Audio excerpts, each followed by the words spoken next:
Véronique Emmanuel Schmitt, bonjour. Bonjour. Vous venez de participer à une deuxième carte blanche organisée à Saint-Raphaël sur la thématique de l'espoir.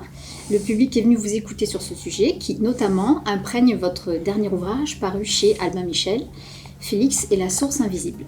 Ce livre est le 8e volume du cycle de l'invisible. Alors, expliquez-nous ce qu'est ce cycle. Je crois que nos vies sont faites autant de visibles que d'invisibles. C'est-à-dire que nous avons l'expérience du monde, des êtres, des événements, mais en même temps, aucun de nous ne peut se contenter de ça. Chacun de nous a besoin de trouver le sens de ce qui lui arrive. Pourquoi est-ce qu'on est au monde? Pourquoi est-ce qu'on en partira un jour? Pourquoi est-ce que ceci se produit plutôt que cela? Et donc, je crois que le propre de l'homme, c'est d'être un animal qui cherche le sens, c'est-à-dire qui cherche l'invisible, cousu dans le visible. Et donc le cycle de l'invisible, c'est comme ça une série de récits qui sont tous séparés les uns des autres et qui vont permettre d'entrer dans une spiritualité. Et de comprendre comment certains êtres vivent en s'inspirant d'une spiritualité, d'une religion ou d'une philosophie. Alors, votre livre est à la fois intemporel par sa thématique et moderne par son contexte, car il est question d'une famille monoparentale. Oui. Alors, parlez-nous de l'intrigue. Quelle est sa trame? Qu'est-ce qui s'y joue? Eh bien, ça s'appelle Félix ou la source invisible parce que le héros est Félix. C'est un garçon de 10 ans qui, pendant 10 ans, a vécu une vie magnifique et très heureuse avec sa mère, Fatou. Ils habitent Paris, elle tient un café qui s'appelle Au Boulot. Et il y a de l'énergie, il y a de la vivacité, il y a de l'amour entre eux. Et soudain, à cause de problèmes financiers, légaux, enfin vous savez les trucs épouvantables de la vie ordinaire, Fatou est secouée par les difficultés de la vie, va se renfermer sur elle-même et va entrer en dépression. Et Félix et la source invisible, c'est l'histoire d'un petit garçon qui veut sauver sa mère. Elle est comme morte, elle est morte à l'intérieur. Elle n'a plus le désir de rien. Et il veut retrouver sa mère et guérir sa mère. Donc ça va prendre plusieurs routes et ça va finir par un grand voyage au pays de l'origine, c'est-à-dire un voyage en Afrique. Alors, dans chacun de vos contes, vous avez exploré une nouvelle forme de spiritualité. Dans celui-ci, vous emmenez votre lecteur à la frontière de l'invisible et de l'irrationnel à travers l'animisme. Alors, expliquez-nous ce qu'est l'animisme. Eh bien, j'ai mis beaucoup de temps à le comprendre parce que je ne m'étais pas rendu compte qu'il y avait deux animismes. Un animisme spontané et un animisme spirituel. L'animisme spontané, on le connaît tous. Quand on a été enfant, on a donné un nom à nos nounours, à nos poupées, on pensait que les objets avaient une âme, quand on se cognait à une chaise, on était furieux et on tapait la chaise en lui disant « méchante la chaise ». Bon, ça c'est de l'animisme, c'est-à-dire prêter des âmes aux objets. Et donc, nous avons appris à nous guérir de cet animisme en grandissant, et donc nous avons du mépris pour cet animisme.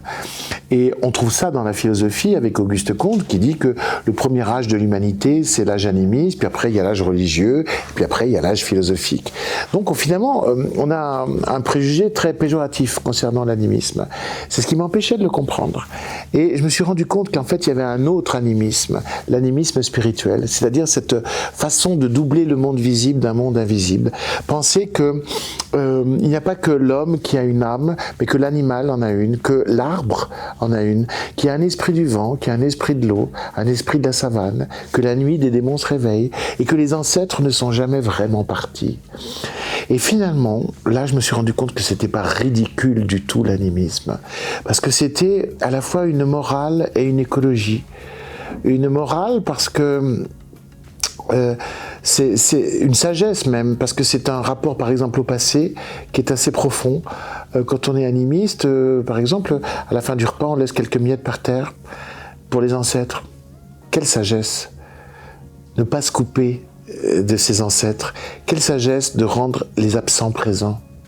Bien sûr, l'animiste sait très bien que c'est lui qui va ramasser le lendemain les morceaux, mais c'est une manière de coudre sa vie avec la vie de ceux qui nous ont précédés et qui nous ont donné la vie.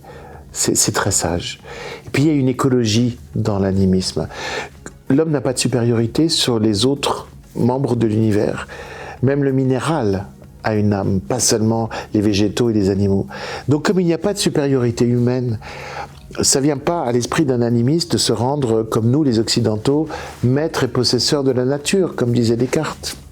Donc c'est pas l'animiste qui va tuer la planète, tuer les espèces vivantes, épuiser les ressources naturelles, polluer. Et donc cette part-là aussi tout d'un coup m'intéressait. Et je me disais que moi qui suis chrétien, eh bien, je comprends très bien maintenant comment on peut être à la fois animiste et chrétien, comme le sont beaucoup de gens en Afrique, ou animiste et musulman. Parce qu'il y a une autre sagesse que celle du monothéisme. Alors, est-ce que c'est une manière pour vous d'ouvrir vos lecteurs vers d'autres choses, vers des choses vers lesquelles ils n'iraient pas spontanément? Ah oui, toujours.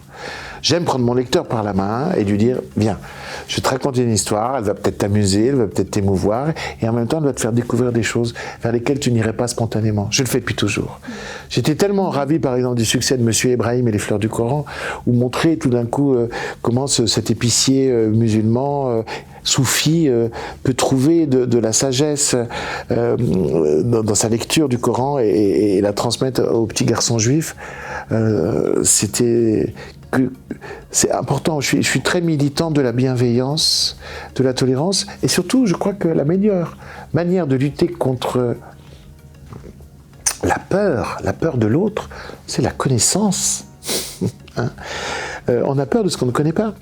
À partir du moment où on apprend à connaître l'autre, ou la religion qui forme l'autre, voilà, on est de plein pied. Alors, ce conte est une réflexion philosophique et sociologique puissante au service de la foi, mais n'est-ce pas aussi une invitation à réveiller notre âme d'enfant, à poser un regard neuf et curieux sur notre monde, sur nos certitudes? Oui, tellement. C'est très important de cultiver les qualités de l'enfance, la faculté de s'étonner, de s'émerveiller, l'imagination. La vie est plate. Sans ça, elle est même triste.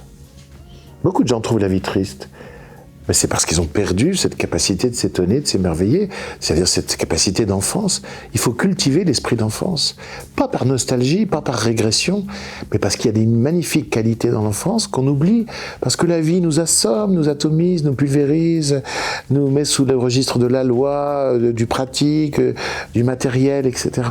Il faut retrouver cette capacité de s'étonner et de s'émerveiller. Alors pour conclure, Éric Emmanuel Schmitt, de quoi se nourrit votre propre spiritualité? Moi, elle est née dans le désert du Sahara, puisque j'ai passé une nuit mystique sous les étoiles. Et ensuite, plusieurs années après, elle s'est nourrie de la lecture des évangiles, que j'ai lu en une nuit, c'est pas long, hein, mais que je n'avais jamais lu. Et ça a été un deuxième choc, parce qu'il y avait quelque chose dans ces textes-là que je n'avais pas reçu pendant ma nuit, qui était une pure rencontre avec Dieu. C'était la dimension de l'amour. Et cet amour éperdu qui traverse les évangiles. L'idée qu'il faut remplacer comme ciment entre les êtres la peur par l'amour. C'est fort, c'est presque inaudible, c'est de la dynamite, c'est toujours pas arrivé. C'est un idéal, c'est un modèle. Merci beaucoup, Éric Emmanuel Schmitt.